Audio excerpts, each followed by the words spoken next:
So, welcome to this special event where I wanted to make it more conversational. So, the idea of this interaction is there are so much content available in the world about entrepreneurship, but still, why there is a challenge when people want to start a startup? Why is there such a challenge that why still people struggle? Can we create a framework? I don't want to call it as a master class or interactions, but I want to call it as a core framework. Can we create some bullet points? And we will do this in multiple sessions, and this will be, hopefully people will find some interesting dimensions when they are starting their startup. That's the overall idea. Okay, so that's, and this we are doing it for Wadhwani Foundation. And so I'll give you some context that how this came into the picture. So recently when I was there in the alumni meet, some of you met me and you were asking me a lot of questions about entrepreneurship. And since it was an alumni meet, we could not engage much.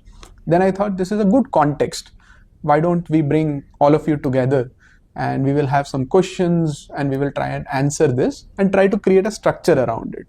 And also we are doing this for Wadhwani Foundation. I was honored to be working with them for many years. And when I started, at that time also, NEN was a big help to me because we were all startups, nobody knew us. They took us to places. I went to IIM Calcutta only because of NEN. I became a speaker, through that many people came to know, and that is how your business can grow. So I'm always obliged to Wadhwani Foundation for helping a startup in their early stages, and for last many years I'm working with them in many capacity. I've taken some sessions for them as well. So that's what today's idea is. And I'll also give you a quick background about what Wadhwani Foundation is trying to do. So the whole job ecosystem is what Wadhwani Foundation is trying to create or influence.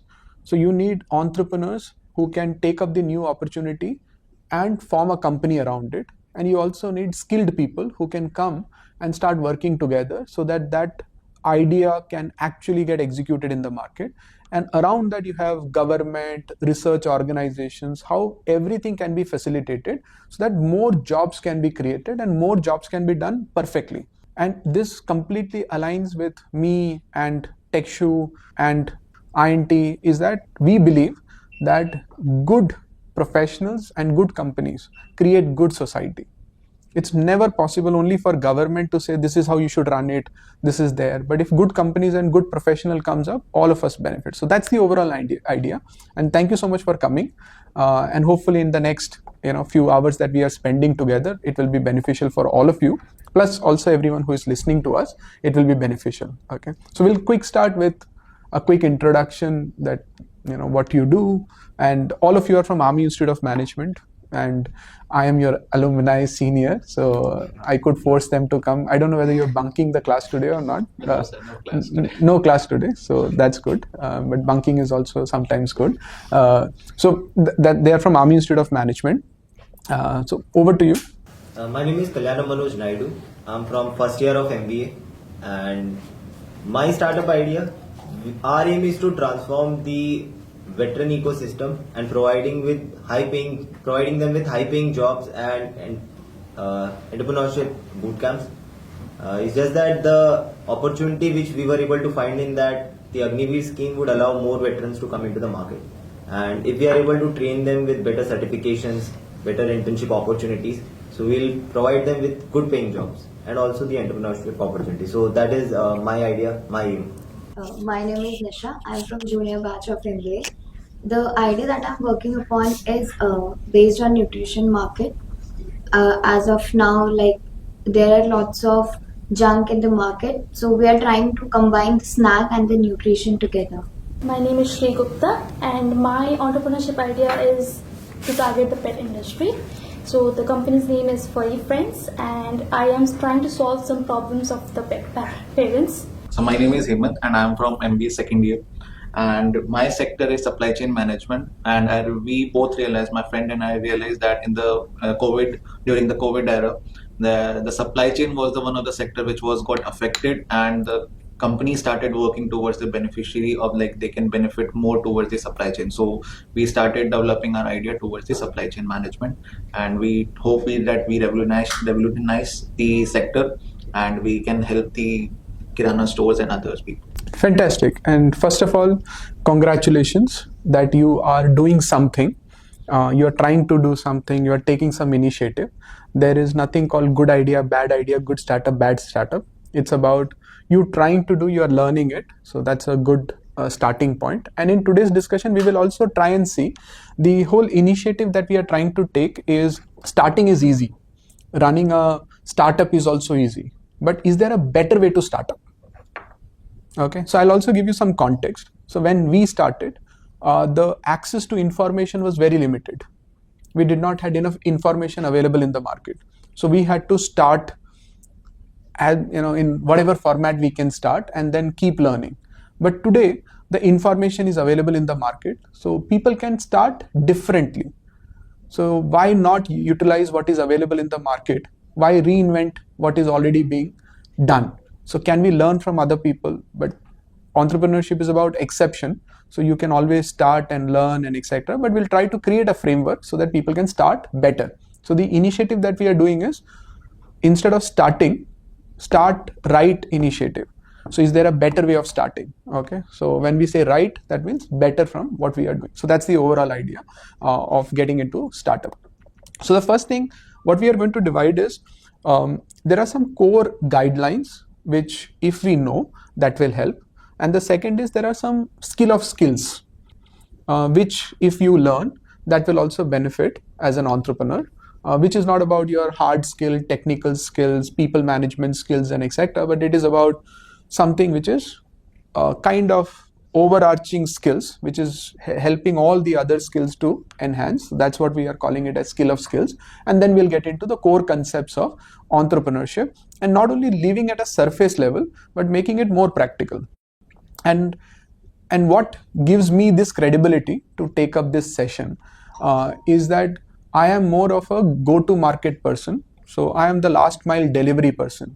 So a lot of startups, a lot of established companies, startups within the established companies, new ideas, they all come to us and then they ask us to take their idea or their existing company or products to the market.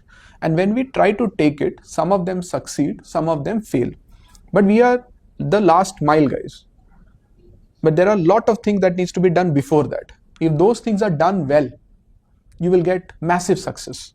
If those things are not done well, it is lifting a mountain, which is very difficult, and thus failure can be attributed to anyone. But we want to reduce that failure because it is a burning problem for everybody in that whole chain if it is not successful. So we want to stop as much as possible or make it better as much as possible. That's the idea. So we'll start with some of the core guidelines. And in the core guidelines, the first guideline is listen to everyone, but do your own. Because there is no single idea, formula, concept which is universally true all the time. It may be true in one phase, it may not be true in the second phase.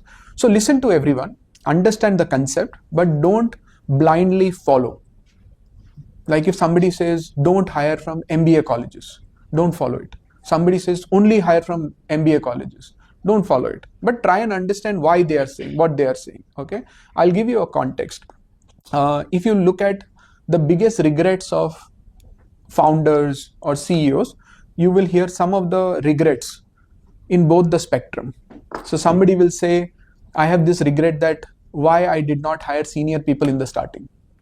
Somebody has a regret why I hired senior people in the starting. So that is why they had a different context. These people have a different context. So you need to understand both, and in your scenario, what will apply, you have to apply. So I always say that create your own canvas, learn from everybody, but do not ever follow anybody blindly. Like some people say, suno sabki, karo apni. So listen to everyone, but do your own, because you are responsible for your own success and failure. So do not blame on others, but try and learn from everyone and make your own decision. So that is one. So whatever we are saying in this discussion also, some of the points might have contrary view. So this is just a dimension. That's a point number one. And why everything is right and wrong is only because of dimensions. So from one dimension, this is right. From another dimension, this is wrong. Now look at the health. In health also, there will be one person saying, oh, you should eat these things and this will reduce your weight, which is correct. But when a dentist is looking at it and saying that don't eat this will be bad for your teeth. Okay, somebody looking at from an immunity perspective will say, oh, don't do this will be bad for immunity. So this is good from health, weight loss perspective, but this is not good from the other perspective. So unless you get all the dimensions correct, sometimes the decisions are not correct. So you do good one and it can be. And then there is also short term and long term. So what is good for short term may not be good for long term. So these are all complexities of decision. And we live our life in a two-dimensional way, or we make decisions in a two-dimensional way. But decisions have multiple dimensions. That becomes even more complex, that how do I make a decisions when there are multiple dimensions combined into this. So that is why sometimes everything is right and everything is wrong. So you have to make your own decision in your context whether this is right or whether this is wrong. Okay, are we going okay? Yes, sir. Okay, so the idea is to give more perspective and then we'll take it. Okay, then the next is about the core part of it, whatever we learn. Okay, so since Elon Musk is in the news, everyone is talking about Elon Musk. Elon Musk has put a very beautiful statement that we all get learning wrong. So learning is all about putting the big structure or the trunk and the big branches first, then adding the small branches and leaves to it. So always think in a semantic tree. So unless your structure is clear, unless your skeleton is clear, you can't add muscles to it. So the core structure is what we need to continue to work on. So today we are going to talk more about the core structure that we are going to cover.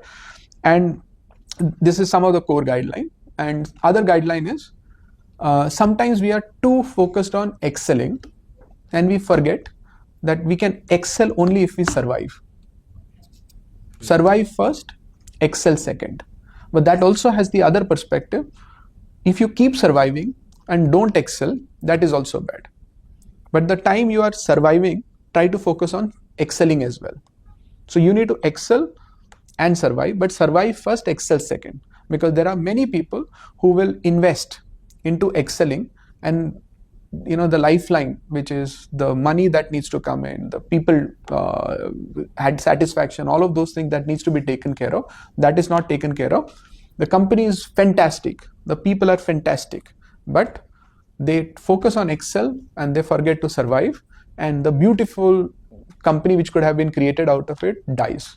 So try to survive first. Anytime when you want to make decision, see whether you are surviving. If not, do anything and everything to survive, and then focus on excelling. Focus should be excelling, not surviving, but survival first and excelling second. Okay, then what you have is balancing is a important aspect of it as well. So what I mean by balancing is everything that you say, that if I say a sentence that you should be confident, but if you become a little more confident, it becomes overconfident. If you become less confident, it becomes you are too humble and you are not having that attitude to win. So everything is good in balance. So I keep asking people that is rain good or bad? Rain is good if it is in the right quantity.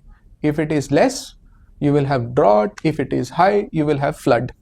So rain in itself is not a problem. The quantity of the rain is bad. So that's why the balancing. I'll give you a business context. The business context is there are people like Steve Jobs who will say, don't ask customers, because customers don't know what they want. You make your product, you show it to them, then they will understand what is required in their life. But you will also have the other part of it, which will say that customers are not morons. They are your wife, or customer is your wife. They will know better than you. So you always ask customer, do what customer need. Follow your customer home. So both the philosophy exist. So will you be following a philosophy like Steve Jobs, or will you be following a philosophy of Intuit, like follow your customer home, understand what customer does? So the right balance is important. So you should do both and take strong decisions based on what is right for you. So that's also another context, because in all of this discussion, many of these things will come across as a strong opinion, but the strong opinion can also have the other side, and one need to keep on balancing. Okay, yeah. And the last thing that I would like to take this in the overall principle is, or overall guideline is, nobody can teach us. nobody can teach you. It is only that you can learn. So unless you have that hunger, you will never learn. So the whole concept of teacher coming into the class and teaching has been the traditional method. Whether we like the training or not, whether we like the teaching or not, we are forced to learn. But that does not work. In today's world, that does not work. So the first thing that each one of us need to do, and that's a beauty of entrepreneurship. So beauty of entrepreneurship is once the person becomes an entrepreneur, they want to do everything perfect, so they want to learn everything. So I've seen whether a person is doing a solopreneurship or a large company or a small company, they are interested in everything. How to make the tea better, how to serve the water better, how to welcome the people better, how to write the mail better, because they have the hunger, so they want to learn from everyone. And sometimes when you're not into that phase, you say, oh, this is not related to me, so I'm not going to learn. So teachers are everywhere, learning can happen from everywhere, but only this can happen when you are interested in that subject. So I keep saying that if you have a utensil and it is already full, other people are pushing more content into it, it will not work. So unless you are hungry and that utensil has the space, then only you will be able to fill it. So again, all this context is not to train everyone. It is a free flowing content. It's up to the people what they want to learn. So the same sentence mean two different things to two different people depending on what they are consuming. So that's an overall guideline that we are going to put. I don't know whether anyone wants to add anything to it, or we're good to go. I think this should be a master class because so much information which we could have learned from 1 year and 2 years of the MBA, you have just given us in the small introduction only. So this is a master class for me, sir. Yeah, it may be a master class for you. I am still a student. I am still learning. But as I said, that if many people have added value to our life, we are going to add value to other people's life, and everyone should continue that. And some will find it very valuable, some will find it redundant. Absolutely okay, but we'll try and add value to as many people as possible. And I really appreciate those sentences. Yeah. So anything else anyone wants to add, or we can get started? We can get started. All right, perfect. So what we are going to do is, there are few skills that I want every entrepreneur to at least master. Okay, so the first skill, I'll combine three skills into one. I'm not talking about the hard skills or the soft skills. I'm talking about skill of skills, attitude of attitude kind of a thing. Okay, so one is the first principle thinking. Have you guys heard of first principle thinking? Now Elon Musk is in picture, so you will hear more from Elon Musk on the first principle thinking, because he has been a big advocate of first principle thinking, and you can see many of his videos as well. Have you heard this sentence quite often in the curriculum or otherwise, first principle thinking? In the curriculum, we have not heard about the first principle thinking, but yes, usually we hear this statement in the social media, like where we see a podcast where people are talking about. So we have heard about it. Perfect. Okay. So one is first principle thinking. I'll explain a little more. Again, related to that is problem solving. How to solve a problem. Okay. So solving a problem using some framework. So if that comes into a picture, that is also helpful. And then third is critical thinking. All three, if you combine together, then you will see many of your innovations will come from here. Because nobody will teach you how to solve those problems. This problem, solution you may not get even in the website. Okay. So for example, when we started, so I started in 2009. So when we started in the early days, we were into services, and the customer's money will never be consistent. In some month they will pay us on time, some month they are not paying us on time, and we will have salary issues. So in that salary issues, how do you solve that salary issues? And we had some, I think, 15, 20 odd people. So we created an Excel sheet and we asked people that this is your salary and on what date you need what percentage of your salary. And people were, very, we had a great connection inside the company. So people were very cooperative and they said, I am coming from a rich family. You pay me whenever you want to pay me. There were people who said, I have a full dependency. You need to pay me 100% of my money on the first of day. Some people will say that pay me 20% by 5th, and after that you can pay 80% in the next 10 days. So they took their problem and said, this is what I want from you. and we looked at it, and then we had salaries into 4 buckets, and that helped us. And even at that time, we had such a great satisfaction inside the company. It was like everybody working together, and we call it as a t-shirt test. So we printed our t-shirts, and we asked people to buy if they're interested in. So I think every person had purchased 2 to 3 t-shirts on an average, not from company's money. It's their own, because they all wanted to feel that part of that company that they are building together, kind of a thing. So that's the concept. So people will not tell you how to solve that problem. So understanding how to solve that problem and doing a first principle thinking. And what is the first principle thinking is, why do people need salaries? They need it to solve their problems. How can we give it? There are other dimensions to it, like their scores and etc. If they want to get a loan, so those will get impacted. But you had some struggle. How people came together and solved it by looking at a first principle thinking, that they wanted money on certain days. How can you do that? And that helped us. That helped us to survive, not excel, survive. So survive. Later we are excelling, and by the grace of God, we don't face that problems now. But in the initial days, many of the companies will face that. So that's what I call it as a first principle thinking, problem solving skills. And sometimes we feel that this is granted, I can solve that problem. But when you're having 3 or 4 problems coming to you, if you don't have a framework to solve the problem, you will always struggle on how do I solve the problem. But if you have a framework, it will become easier to solve. So one is, we will touch base on how to solve the problems better in that sense. The second is learning. Okay, so learning is a very critical thing.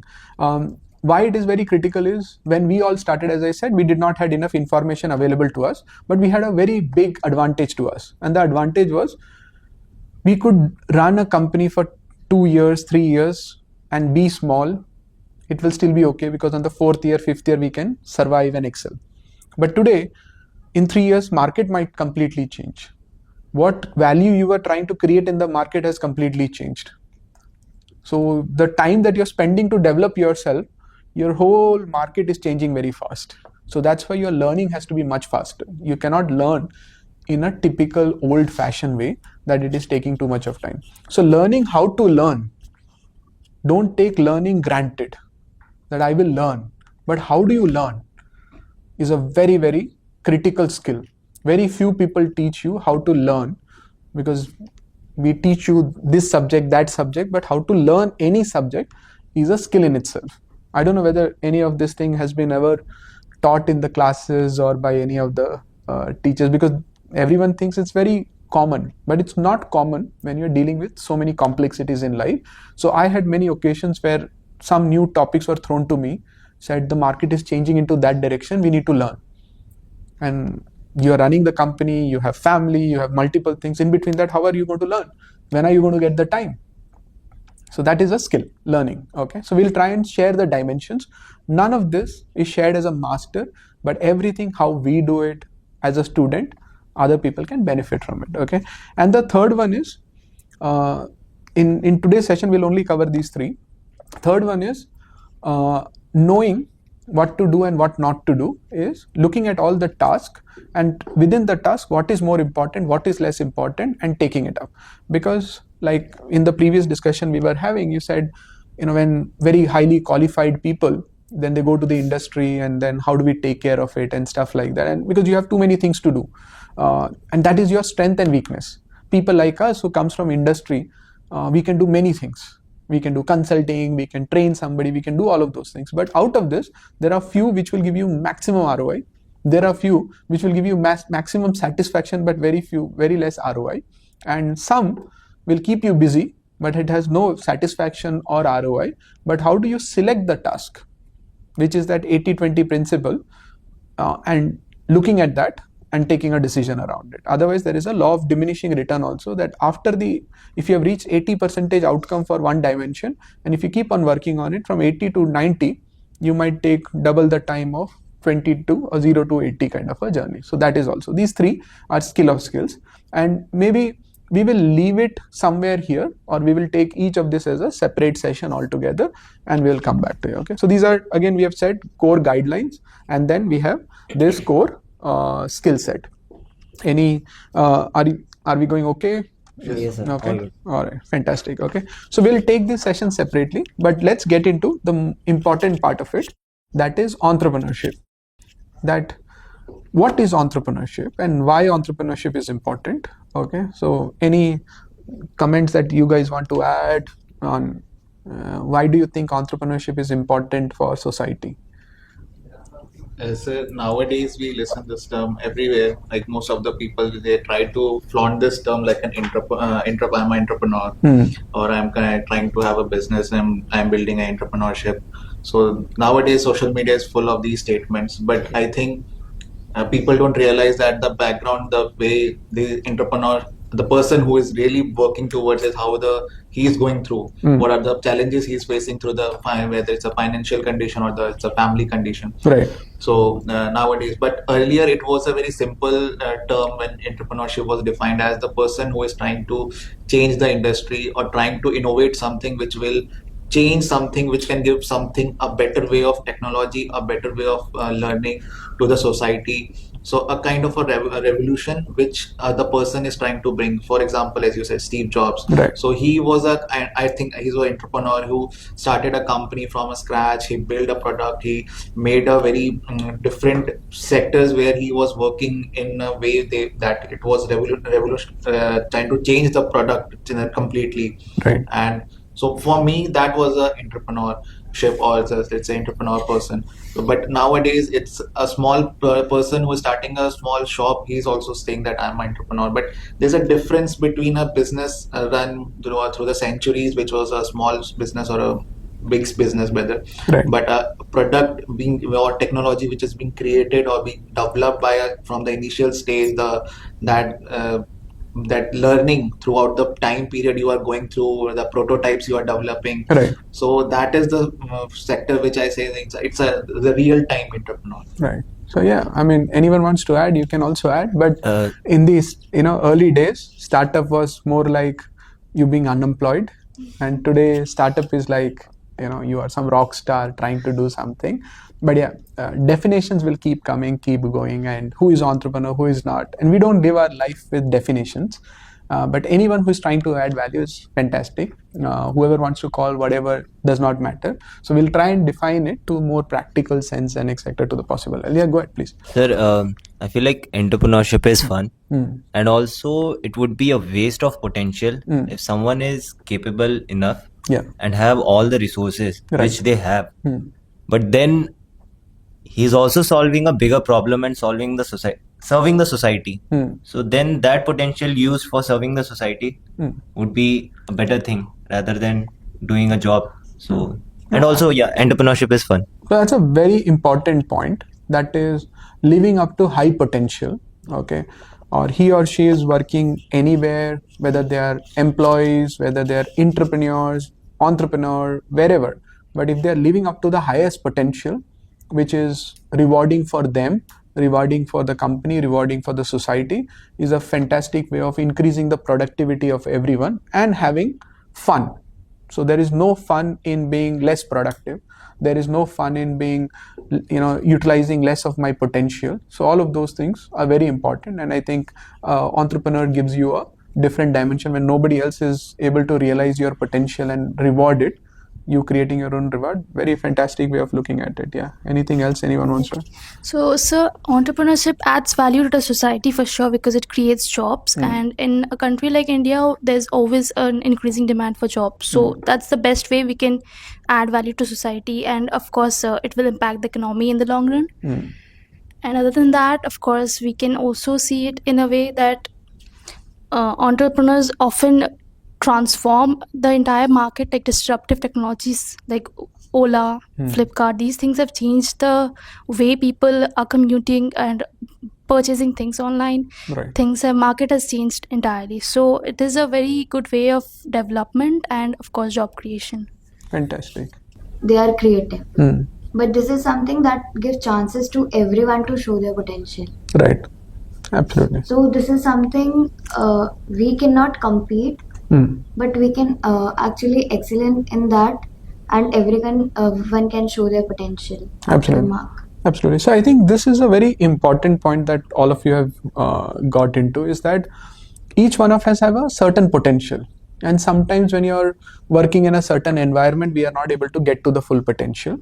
And I believe That's one dimension of it. That's why we put that core guideline. That's one dimension of it. But there are other dimensions also which you touch upon.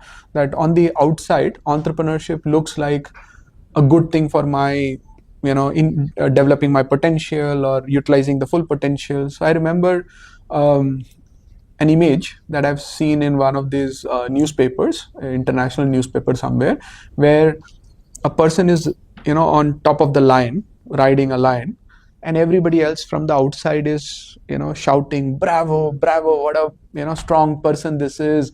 They are riding a lion," and etc. And the person sitting on the lion is thinking, "How did I get here? Okay, and what am I doing on this lion? How do I get out of this?" Okay, so sometimes the picture is true from both the side. It's not easy. And I've written a post on LinkedIn some time back that if somebody would have told me entrepreneurship is so hard, I may not have started it. Thank God nobody told me at that time. So somehow I got started. But yeah, both the dimensions. But my perspective about entrepreneurship, as you said, some small startup or somebody who is an individual, for me, it does not matter. What matters is there are unsolved problems which at a larger scale is very difficult for a government to come and solve it. But those unsolved problems are creating concerns for our society. So somebody is taking that unsolved problems and solving it, which is creating the value.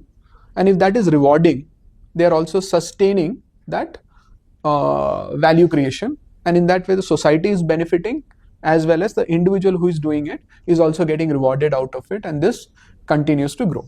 So that adding value is one of the main important thing, and outcomes of that is jobs are getting created, multiple things, but everything is starting from that creating the value. And if there are less entrepreneurs, there are less problems being solved. Okay, and entrepreneurship is not a designation. You do not become only an entrepreneur when you're starting a company. That is a definition all of us have given.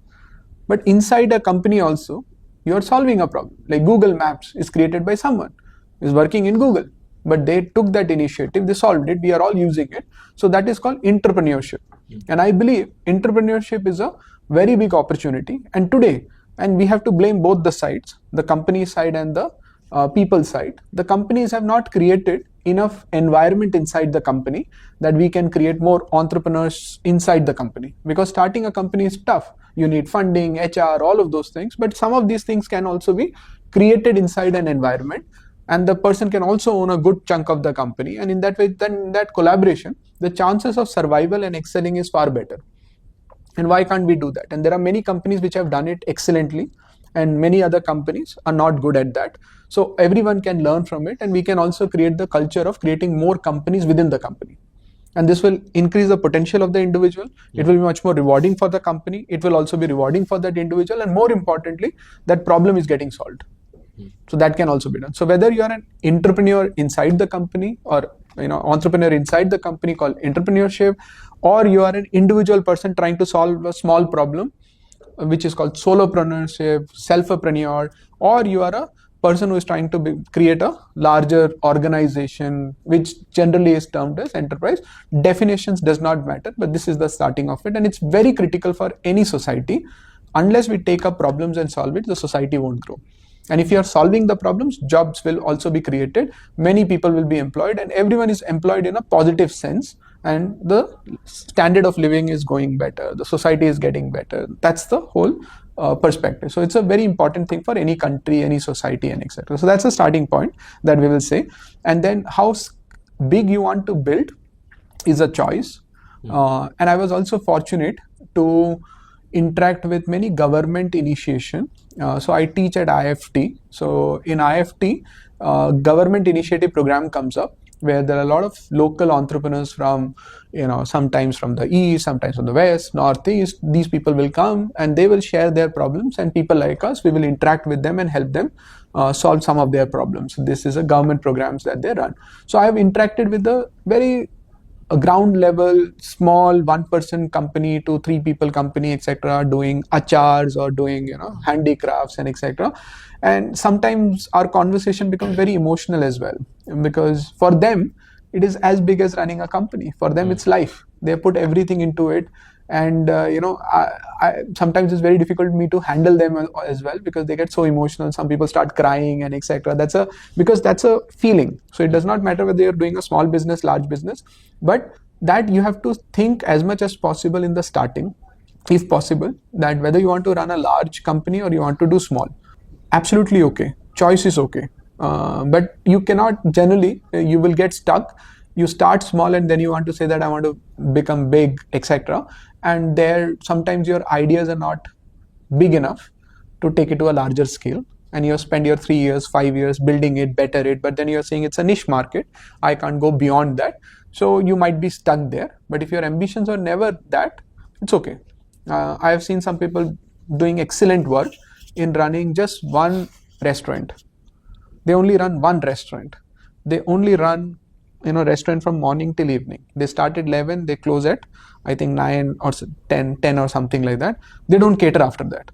But their customer satisfaction is fantastic, their ratings is fantastic, their people are exceptionally happy, their people also get incentives and etc. So they say we don't want to do anything further than this. I don't need 2 branches, I'm getting money, I am happy, my people are happy, my customers are happy, I am happy. So I met the owner of that restaurant, and they had 7 chefs. So this restaurant is there in Vietnam. So they have 7 chefs inside the company coming from each part of India, and they make Indian food. And food is so fantastic, and their menu is so big. They said whoever is coming here, they miss their food, so we want to serve them their food. So if somebody is coming from South India, they want to eat their food. But as long as they're happy with it, fantastic. But if they say that okay, I want to scale it to 10 restaurants, if that is not feasible, then that's not feasible. Okay, so that's the case. But choice is yours. But try and see, make that choice in the starting in itself. Whatever initiatives you are creating, see the volume that is available and take a decision accordingly.